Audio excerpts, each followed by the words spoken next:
Thank you very much, Dele. Thank you to all our speakers. You've all spoken well.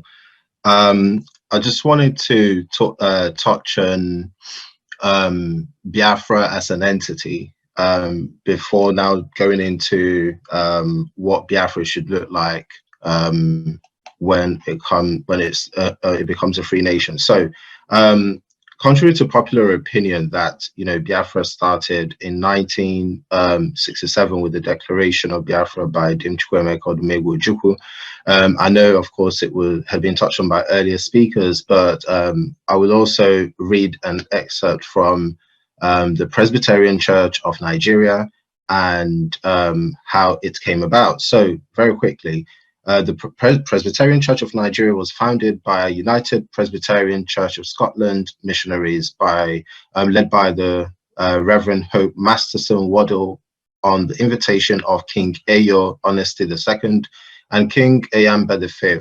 The missionaries arrived in Calabar and founded the first Presbyterian church at Creektown in 1846. From Calabar, the church began to grow. In 1858, the Presbyterian Church of Biafra was formed. This was over 100 years before the Declaration of Biafra in 1967.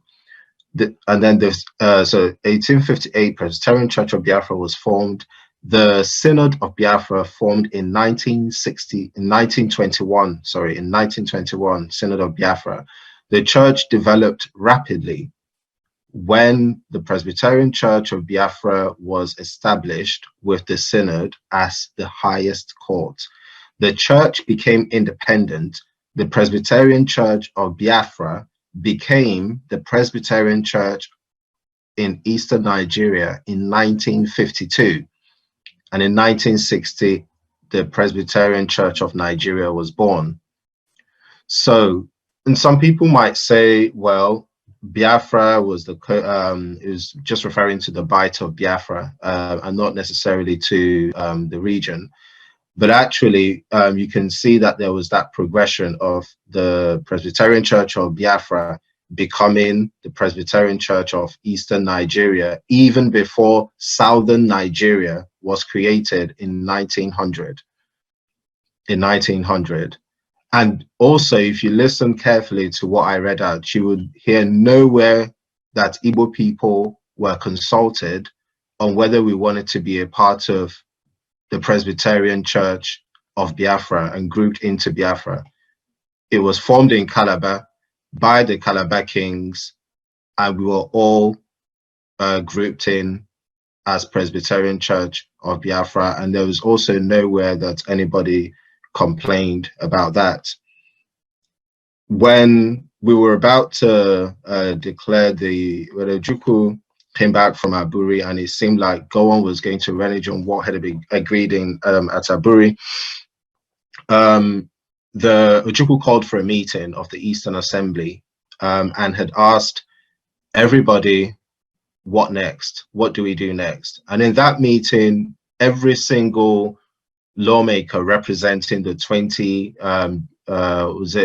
districts of Biafra was represented, along with some of the key kings, the key chiefs of Biafra. They were all there, they were all represented, and eventually they took a group, there was a vote, and they unanimously voted for the declaration of a breakaway for Ojukwu to take the East out of Nigeria.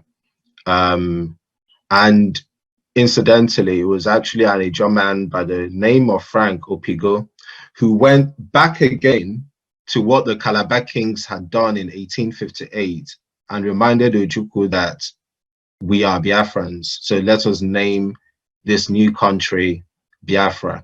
So we're going back again. Now, some of us that have spoken have used the terminology, minorities. And in the Biafran nation, or, the Biafran way of looking at things, we do not believe that anybody is a minority.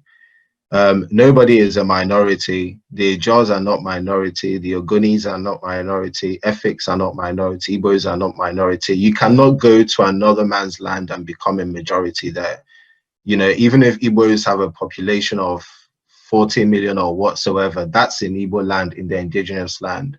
But when an Igbo man leaves Enugu and moves into Ogoni land, he becomes a minority within Ogoni land because the land is owned by Ogoni people.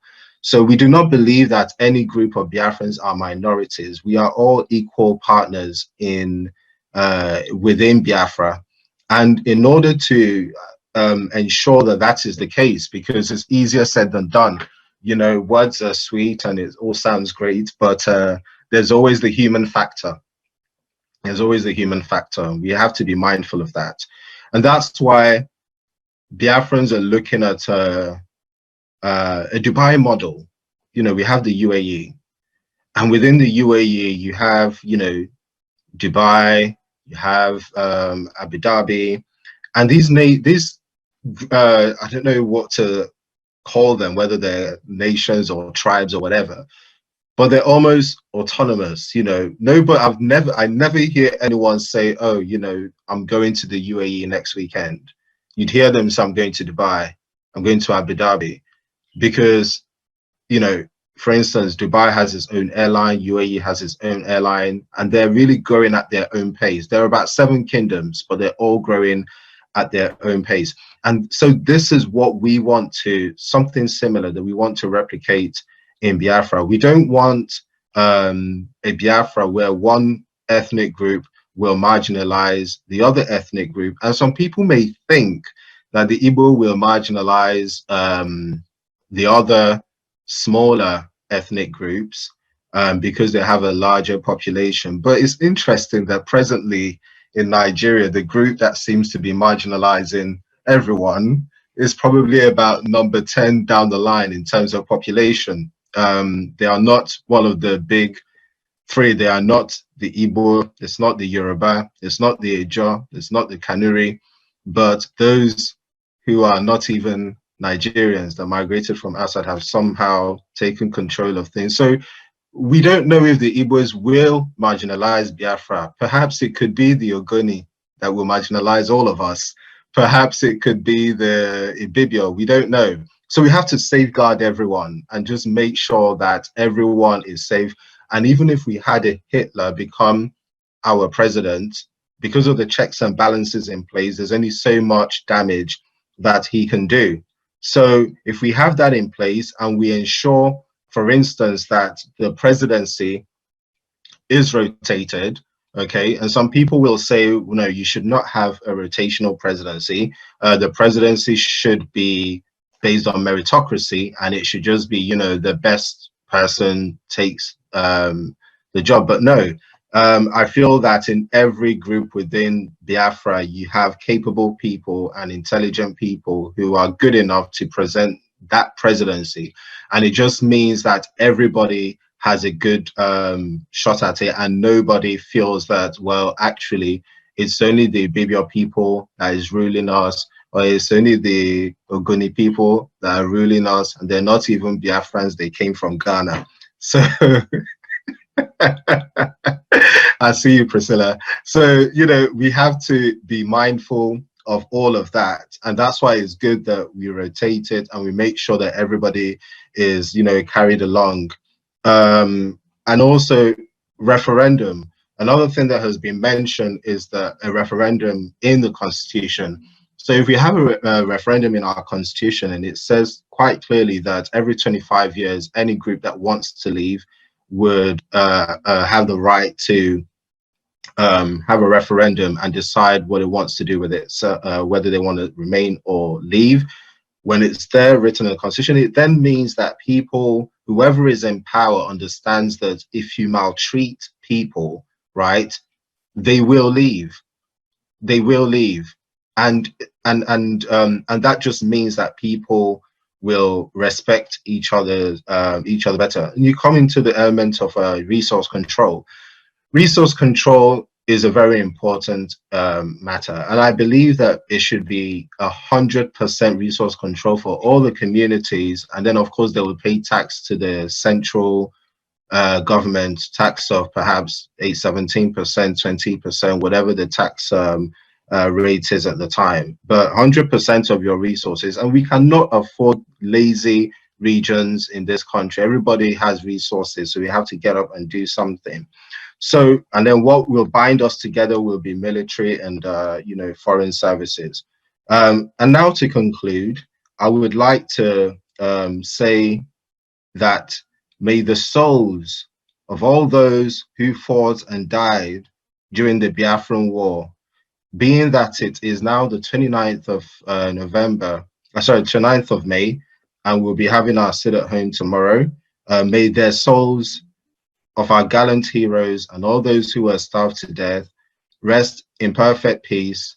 We love them and we miss them, and we will get that thing that they wanted eventually. Thank you very much. Amen to that prayer, and thank you for that presentation, Chimmi. When we were putting this conference together, there were some people who were saying, you're allowing IPOB people to speak, but does that not go to illustrate the importance of allowing people to speak rather than prejudging and assuming that you know? It is good to talk, and intelligent minds will always be ready to listen. It doesn't matter how unpleasant what you may find what they have to say. Respond not with emotion, but with reason. We heard Biafra did not start in 1967.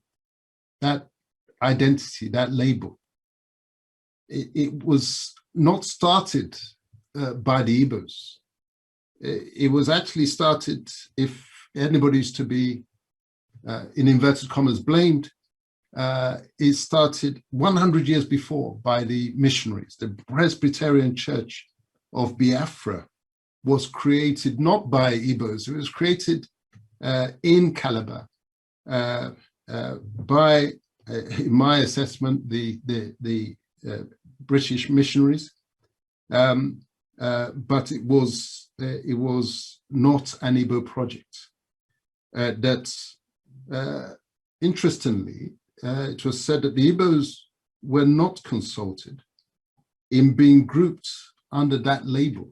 It's a point that needs to be taken on board. It cannot be escaped. It was done by the people of Calabar, he said, and it was an Ijaw man, Frank Okigbo, who reminded Ojukwu of what had been done by the missionaries when the proclamation, and it was an agreed proclamation we've heard again, when the proclamation of Biafra, when they were looking for an identity, a name for what was to be the new republic and independent entity, that was the name. He explained that that Biafrans or IPOB do not believe any nationalities are minorities, that you cannot go into another man's land and become a majority in that person's land, that every nationality within the East is a nationality, and that includes the Igbos, each one equal to the other, that we're all equal partners within the area, the space that is called Biafra. We might use the expression, the geographical expression called Biafra, just like Nigeria is referred to as a geographical expression.